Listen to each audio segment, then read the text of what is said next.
Welcome everybody to Service Drive Revolutiooooon.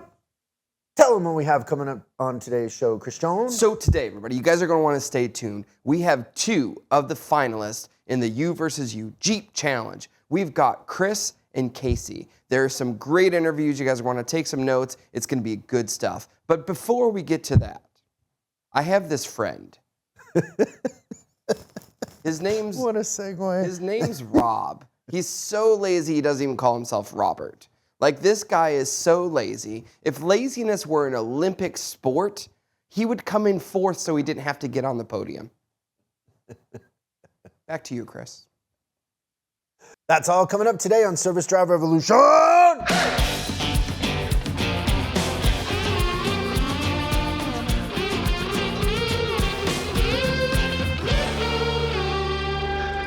Okay, so we want to introduce to everybody Chris Marino. This could get confusing, Chris, because there's a Chris, a Christian, and a Chris, but I think we'll navigate it. There's a lot of that going on today. Just fine. It seems. So, Hold on before you get too far with this. I feel the urge. There was an issue that happened last night. My girlfriend, she's out driving last night. She got into an accident while she was listening to Adele. She went rolling in the Jeep. She's okay, Chris. Oh, yeah. How rude of me not to ask if she was okay. At the 1 in 1 million chance that was true. That's a nice segue to giving away my Jeep. I'm not sure what I'm going to drive after the event, Chris. I don't know what's going to happen. I'm pretty sure you got some cars. No, that's my daily driver. I've been driving it. Yeah. I have another car that I'm selling because I need to sell it, but I'm gonna have to get something. So you're a finalist. How does it feel to be a finalist in the contest? It's amazing. Were you surprised? I was surprised. I was nervous when I did it. I decided from the beginning that I was going to do it. And when I got the call, I was very surprised. Now, part of entering the contest is you turn in your numbers and proof of your before and after numbers. You write an essay, and you take a picture with a poster that has your before numbers on one side and after numbers on the other. And you did it with your team. Yes. In the shop. And I got to say, what a good looking team. Thank you.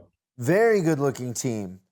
It's a great picture. And if you're listening to this, you won't see it. But if you're watching YouTube, we will put it up on there. So one of the things reading your essay, and we will then go to your specific numbers in a minute, but reading your essay, very common theme in our industry that your general manager or dealer group says, hey, we're bringing in this outside company. And the first thing that you think, and I thought when I worked at a dealership, and I'm sure Christian thought, is, oh, great, here comes a consultant that's going to spin a bunch of plates, that's going to, point out things that I'm doing wrong and, elevate their importance in the situation. And then what actually happens when we come in, which we try very hard to not think of ourselves as consultants, but think of ourselves as coaches, but kind of go through that process of what you thought, what your past experience has been, and then just a little bit about how it was, more of a team collaboration than experts coming in telling you what to do. Yeah. So when I was at the other dealership I was at, we had consultants. They came in, they told you you're doing X, Y, and Z wrong. They tell your boss the same thing too, right? Yep. They tell your boss the same thing. And then they tell you a bunch of things to do, and then they disappear. Never hear from them again. Yeah, it was one of the things that they talked about, what is it called? Proficiency. Proficiency? Yeah, that's the favorite of consultants. Means nothing, but exactly. Okay, keep going. And I've been through a consultant probably 3 or 4 times in my career. And then when I came to Tommy Group, he told me, well, we have an outside group, Chris Collins, and I was like, okay, great. Here we go. Here we go again. Party time.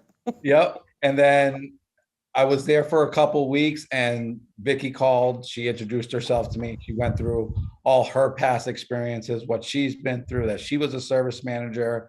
And it was more like a coworker, like partnership type thing than an actual, okay, you're doing all this stuff wrong and this is what you need to do to fix it. It was more, okay, we're going to work together so we can get the department profitable and make sure everybody's happy.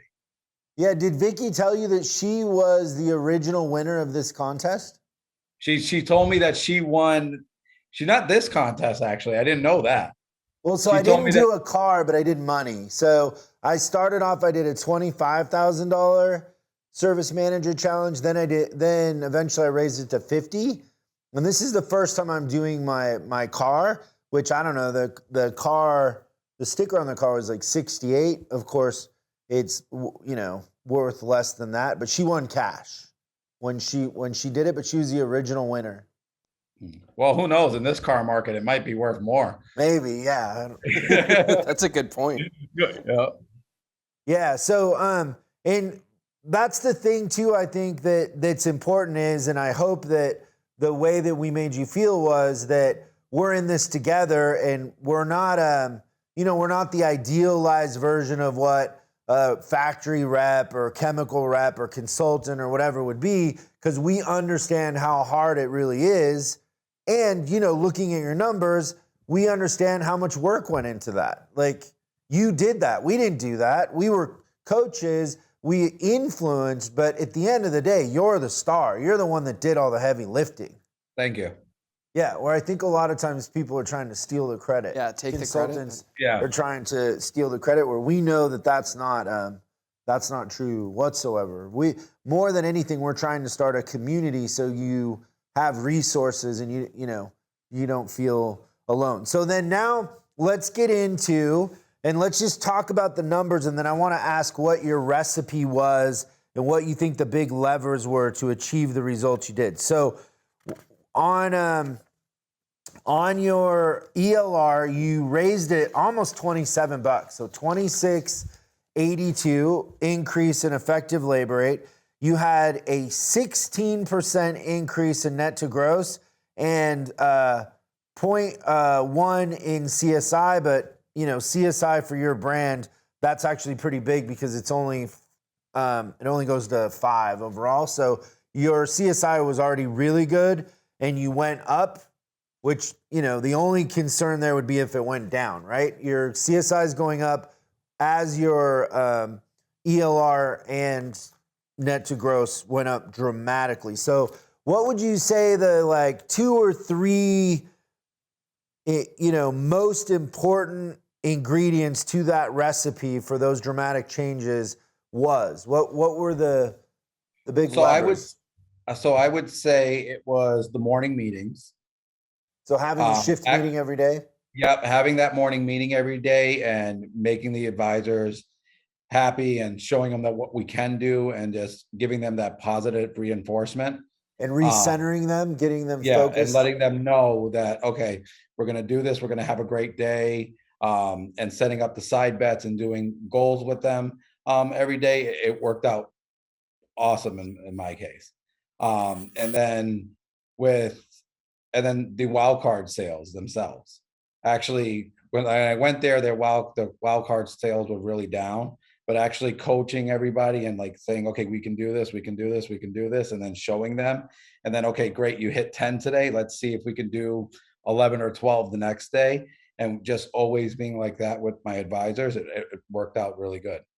In the wild cards in this sense here are a very important part of that effective labor rate increase, because it's inside of a pricing strategy where we're competitive on items that drive traffic, but when they're there, we're recommending needed maintenance, not, nothing they don't need, but recommending maintenance they need. And that has a higher margin, which the outcome is that we have a healthier effective labor rate, right? Yes. And then what would there be a third one, or do you think those are the two? The third one I would say is, so I wrote this in my essay, and I've always said it, I judge my success and everything with employee satisfaction, customer satisfaction, and profitability. And I've always known that as long as my employees are happy and my customers are happy, that we're going to get to that net profit and the profitability where we need to be. So those are really my big three things. Cool. And then so in kind of, you know, engaging with us and being a part of our family, what has changed about you personally? Like Me, I became a believer because when I first started, I didn't believe at all. I was like, oh, this is not going to work. I don't really want to do this part. And then when I actually sat down and Vicky came to the store in January, and we had that one-on-one time, it changed my whole outlook on the coaching strategies, the wild cards, even the menu price. Because even when I first did like the menus with Vicky, I was like, really, we're going to do this? This doesn't make sense to me. I feel like we're taking all this basically overpricing. It goes against everything that you'd learned up to that point, right? That's the great thing about it. It's a flip. That's what's hard for us, Chris, though, is like most of the training that we all got in our industry coming up, right? Because, I mean, I feel like I grew up in our industry. Most of what we were taught was tribal knowledge. Mm-hmm. And so it's from people that really weren't performing at a high level, mentoring us to think the same, but really the results aren't a big part of that equation. No. So, and then once we did all that and I seen that it was actually possible, I was like, okay, I'm really going to do this. This is great. I can get this all to work. I have Vicky there as my backbone if I run into trouble, and I could pick up the phone anytime I need her and she's there. So it was just it changed my entire outlook on everything. So what do you think it is that hesitation?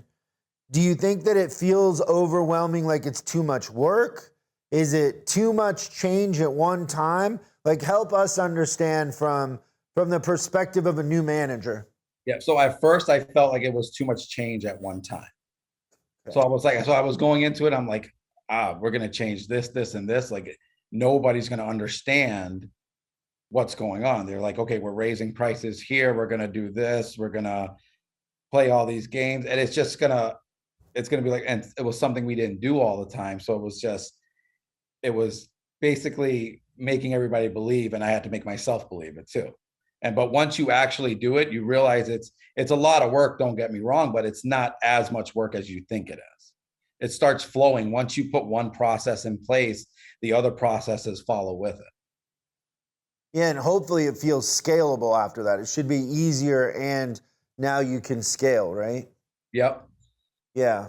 Yeah, and can you make the correlation now that the more change in that, you know, short period of time, that it affects the outcome and the results equally? Yeah, I can. Like the dramatic results that you've had are, equal to the amount of change that you quickly did. Exactly. No, and it worked out. Like I said, it worked out great. I mean, the net to gross and everything went up to right where we needed to be. And since I've been keeping with the program and making sure everything's going the way it's supposed to be, the last 8 months now, we've been completely profitable. So we haven't fell out. We've made CSI every month this year. And everybody's happy and everybody's making money. I have advisors that are maxing out their pay plan almost every month now. So it's good. That's great. So now how about personally for you in your home life or outside of work? Has this had any effect on the way you just feel overall?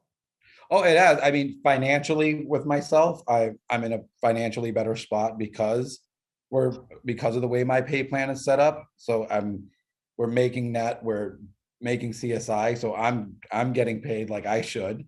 And even my time at home, when I was at other dealerships, I was out. I was working 90% of the time, like we all are, but I was never home like at 7 or 8 o'clock. I'm to the point at my dealership now that I actually feel comfortable knowing that I can take a Saturday off and go to my kids' games and not worry, because they're still going to they know what I expect. they're still going to do the process the way they're supposed to.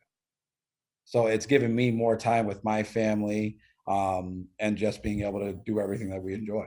Man, that's a really, really good point, because I think that, again, how we were brought up in the industry was that the strong leaders were the ones that were there in the morning and there at night. Bell to bell. And bell to bell, 6 days a week, everything like that. What I'm learning is what he just said, is that the great leaders are the ones that can leave and go see their kids' game on a Saturday, and they come back on Monday morning. They don't have 50 voicemails. They don't have a whole bunch of fires to put out, because the system's so strong that the people just follow it. That's a sign of a great leader, in my opinion, is when you can step away and it doesn't fall apart. But we all learned that, because I remember being so unhealthy too, because I literally would just eat pizza while you're walking around doing other stuff. So unhealthy, and just low self-esteem too, because you're, I don't know, it just messes with you, because your only go-to, or I know for myself, my only go-to was to work harder. I didn't know where the levers were, and so it was just more of everything, and at some point that just takes all of your soul away. I don't know if you know the story, Chris, but I hired a coach when I was running a dealership. So I was a general manager, and I literally would have a line outside my office, and I knew I was kind of coming to the end of the year, and I was making my goals for the next year, and I knew that I had, I was working 6 days a week, sometimes 7 at the end of the month, right? Because in the front end, you're if the month ends on a weekend or whatever, you're there, like no matter what, or if it's the last weekend going into the end. So you're working crazy hours. You got a line. You feel you're important because you're making a lot of decisions, but you don't have anything else to give. Like there's nothing else left to give. And I paid this guy. He came over to my house, and I believe it was $800 an hour, and I paid for it out of my own my own money. In fact, I didn't really want my boss to know I was doing it. Probably for a couple of reasons. One is I didn't know if it would work, and I didn't want him to also manage, that part of it, because I knew that it was going to be hard for me to change. And I fought the guy. Like I remember the first meeting I sat with him, and it was just an hour at my house, and he goes, "Hey, I want you to keep track of what you do throughout the day." And he said he wanted me to do it for a week, but I couldn't do it for a week, but I did do it for 2 days. And so he's looking at my Tuesday, the next week when we met, and he goes, "What is this heat sheet meeting?" So I would have a heat sheet meeting with my finance director, and it was about 4 hours every Tuesday. And I would, I'd call in a fleet guy and be like, "Hey, we need a driver's license on this deal. We need insurance on this deal." And I was chasing, we were... with used and new, we were selling over 600 cars a month. So there were a lot of deals that were missing, something. And so then I'm showing him this, and I'm explaining it to him, and I remember pushing back on him, like with all the conviction in the world. He says to me, he goes, "So what is the finance?" Because he didn't know a lot about car. He was coaching like Fortune 500 CEOs. And he goes, "So what is the finance director do?" And I go, "Oh, well, they're blah, blah, blah," and I explain the thing. And we have 12 finance managers and whatever. And he goes, "No, what do they do if you're doing their job for, why would you be chasing a driver's license? Like, I've bought a car before. I know that I left without giving them a driver's. Why aren't they getting it?" And I would say, "Well, sometimes our fleet salespeople will deal with brokers."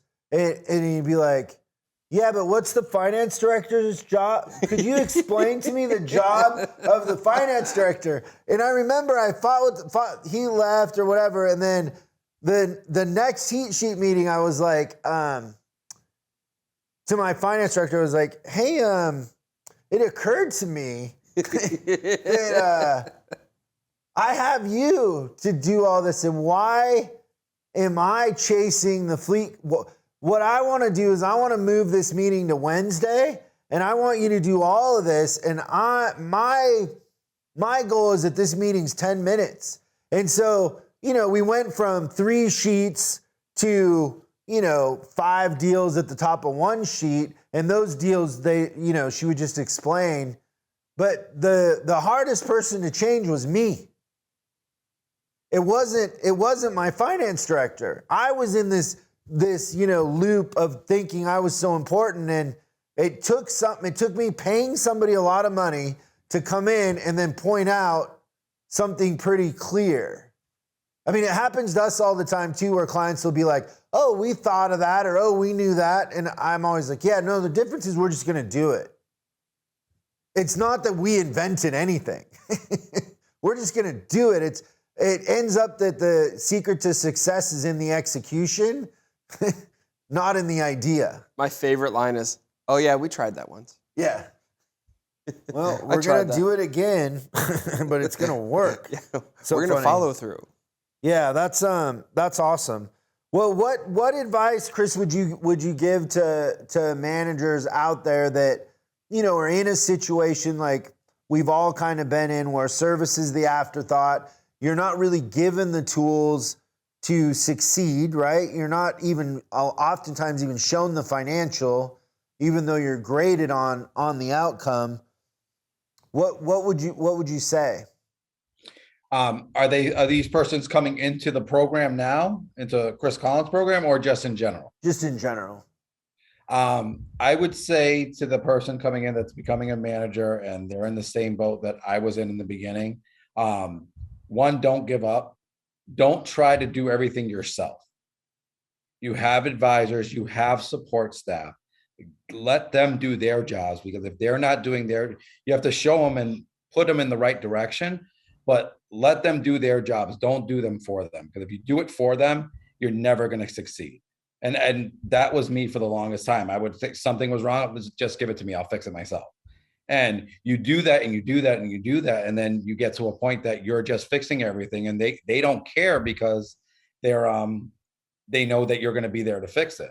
But once, it's kind of like what you said, once they start doing it themselves, it magically gets done, and all of a sudden they know how to do it. Yeah.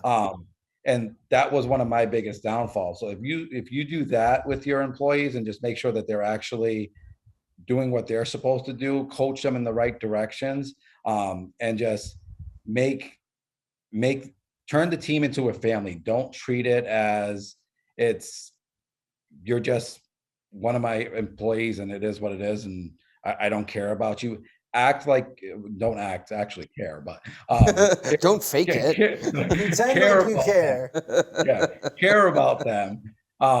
Ask them how their family's doing, and you'd be surprised once they know that you actually care and it actually means a lot to you what the results are. They go around. They'll do everything in their power to work their hardest for you. Why do you think a lot of managers' approach is it's just business? And if you care about your people, that's either a weakness or a disadvantage. Why do you think we were conditioned that way coming up? I think we were conditioned that way just because it was, okay, you're here, you're up higher than them. So don't worry about them. Who cares what's going on in their personal life? Just make them work. But if somebody is in a really bad relationship or something at home, and I know the old saying is, okay, you got to leave it at the door. You can't let it affect you. But any normal person, that's going to affect you. So if you get to the bottom of what's going on with that person and saying, how can I help you? What can we do to make this better? Even if sometimes it's, okay, do you need a couple of days off just to get your head right and then come back? That person's going to have so much more respect for you. Yeah. Yeah, I never wanted to be treated that way. And it never felt good to be treated that way, but it definitely is the culture of our industry. It's just business. It's like, well, I'm here a lot. I'm here a long time every day, so I'm giving a piece of my soul to this place. I would love for it to feel like it's not just business. Yeah, you're with your coworkers more than you're with your family most of the time. Yeah. And it becomes part of your identity, right? Like, this is what we do. This is who we are. That's awesome. I think if managers are saying that they're not emotionally attached to their people, they're fooling themselves. I literally think that almost everyone, if you really, really care about your business, like you have no choice. Like, it's just the attachment to your people and your care for their best interest. Like, almost all leaders that are really, really great leaders, their success is definitely, like, they see it from what happens with their people. Like, you heard Chris talking about the advisor, and he's got an advisor on his drive that's amazing. Like, she's like, at a VW store, she's like averaging 3.5 to 4 hours a month per RO. Like, she absolutely kills it, but like, he's ecstatic for her. And more so than what he is for his own performance. And I think that that's a thing with managers. If there was a lesson there, is that if you could derive more success from what your people do than what from the accolades that you get, you'll be a better leader. But you have to, oh, I almost swore. Wow. You have to care about them. You trying to get us marked explicit? No, not today. Okay, good. Awesome. Well, thanks, Chris, for coming on. We appreciate it. We know this is going to be an inspiration to others. And most importantly, we can't wait to hang out with you next week. All right. I will see you guys next week. Awesome. Thanks. Thank you.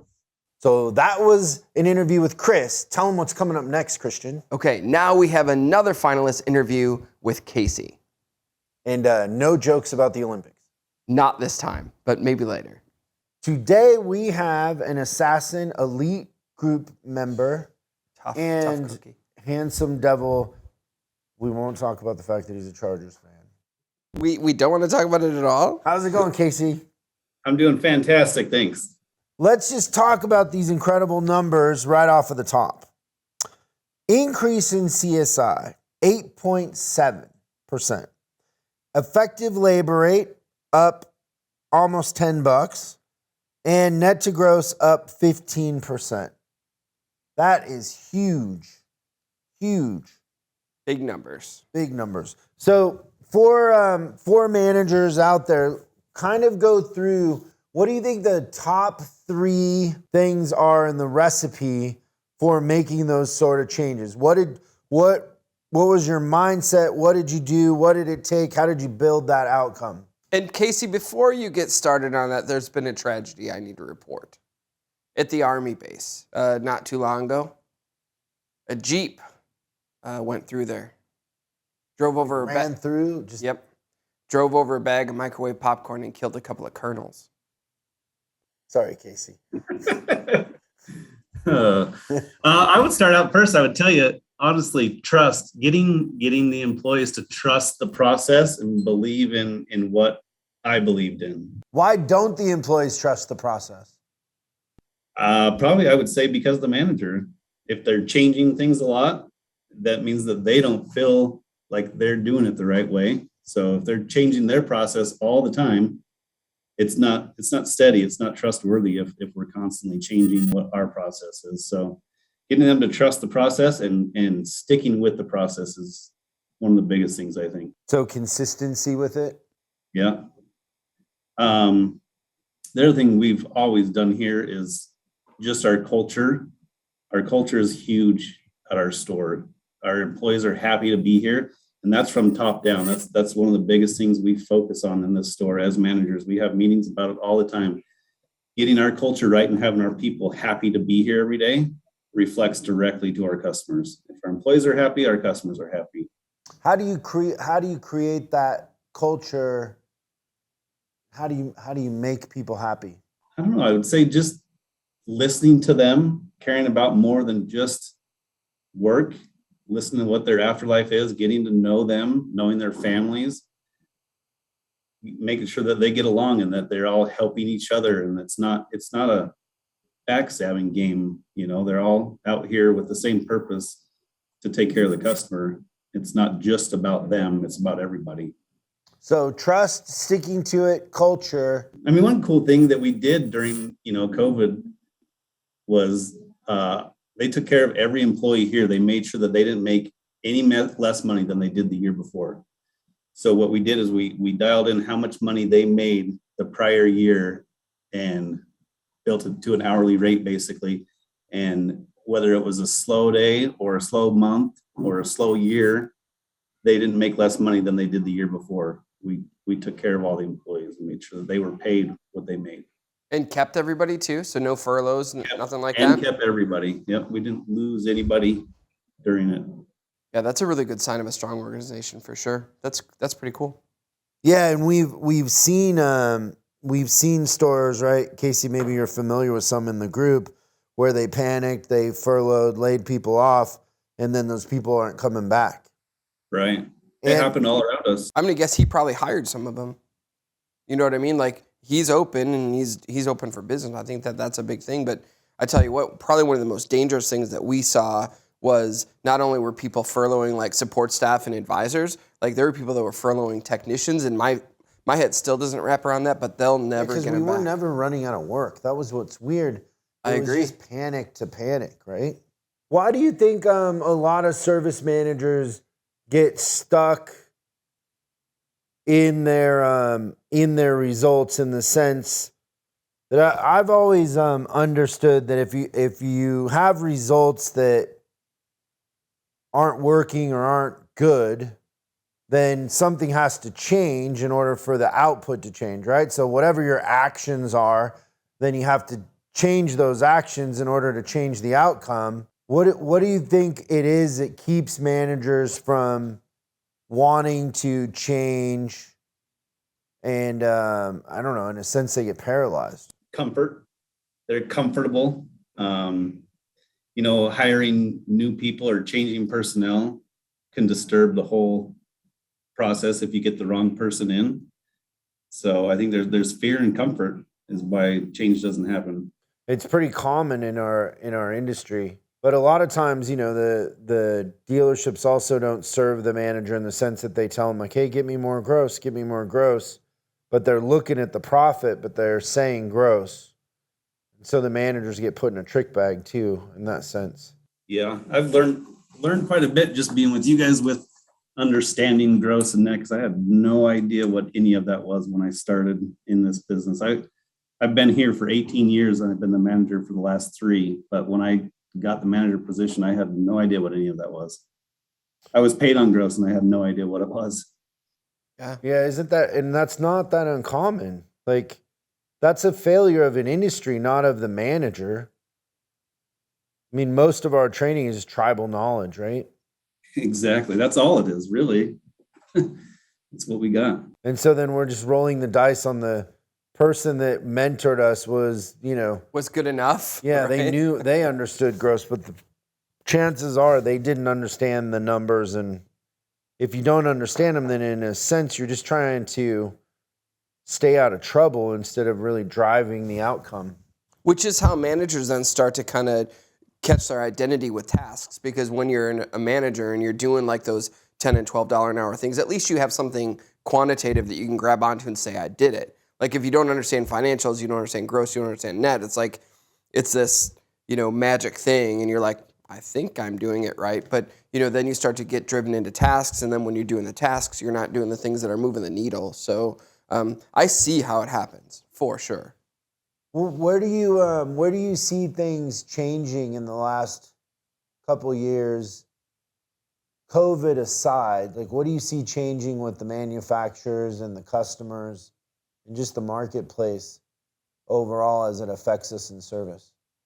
The customers are uneasy for sure. I haven't seen people like this ever since I've been in this business, but it's tough to make them happy. It's harder to make them happy.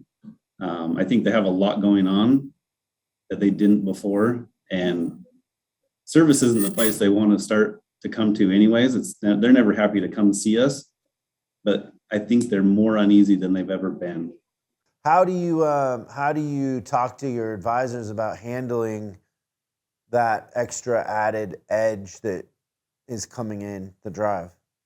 My biggest thing that I talk to them about is not letting the customer win. You can let the customer vent and listen to them, but when that customer leaves, there's a new customer that's coming in that doesn't deserve to be treated like anybody else. They need the same treatment that you would give the customer before and before and before. But if that customer ruined your day, and then you reflect it to the rest of the people that come in, every customer will be mad at you. So if you let the customer draw you down to their level, that's their win. That's the customer winning, and don't let them win. Don't let them bring you to their level. So start over and start fresh with a new one that comes in, and be happy. In a sense, like be like a quarterback in the NFL. Like if you throw an interception, you got to have a short memory and start over. Right. Like a goldfish. Did you know that the goldfish is the animal in the animal kingdom with the shortest memory? No, I didn't know that. Yeah, your advisors need to be like goldfish, Casey. I'd prefer to say they're like NFL quarterbacks. What, you think that's more glorious than being a goldfish? Goldfish don't live long either. Probably. Tom Brady's going to live forever. Yeah, he'll be 200 years old. Sleeps in formaldehyde, that guy. He looks like he's, still in his mid-20s too. It's hilarious. That's fun stuff. Well, we're super excited to see you next week, and great job. Those numbers that you achieved aren't easy. We know you put in a lot of work, and it shows. And it's fun.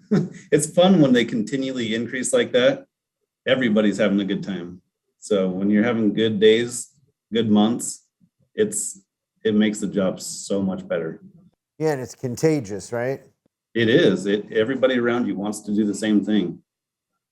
It's fun. Well, Christian is trying to plan a karaoke thing at Top Dog. Are you down with the karaoke? Sure. What's your go-to karaoke That was a lie, song? by the way. Like, I don't know if you caught all those things. I was gonna double down. What's your karaoke go-to song? Yeah, so it's a lie. I don't know. I have no idea. I don't karaoke. Yeah, I didn't know karaoke. It was hard enough to get me to bark last time, but I'll You did bark, though, I remember. I did. Did we find our bark stickers? I think we do have the bark stickers. Okay, good. But yeah, I remember Casey participating in the bark contest, actually. Yeah. Now that he said that.